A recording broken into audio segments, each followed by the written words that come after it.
And in what may have been the most powerful Zoom call ever, President Biden marked Earth Day today by hosting a virtual conference on the world's climate and making a bold vow to cut carbon emissions. The president said that the cost of inaction keeps mounting. But the question is, will other nations follow his lead? CBS's Nancy Cordes reports from the White House.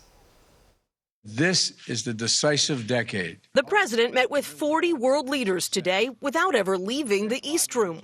Bonjour à tous. Namaskar. 很高兴应邀 Mr. Biden came armed with an ambitious pledge to cut U.S. greenhouse emissions in half by the end of this decade. Those of us who represent the world's largest economies, we have to step up. To reach that goal, the U.S. would need to cut fossil fuel use in every sector of the economy. How can you realistically make this pledge to the rest of the world when there's no guarantee that Republicans will get on board with your plan once you release it?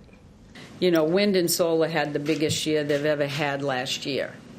And what we saw last year was continuation of tax credits that passed through a Republican-controlled Congress. So we all know where this is heading. Even as she spoke, other nations like Japan, Canada, and the UK were making new pledges too. But the world's biggest carbon emitters, China, India, and Russia, did not commit to a specific target. Scientists warn the window to stave off a 1.5-degree rise in global temperatures is closing.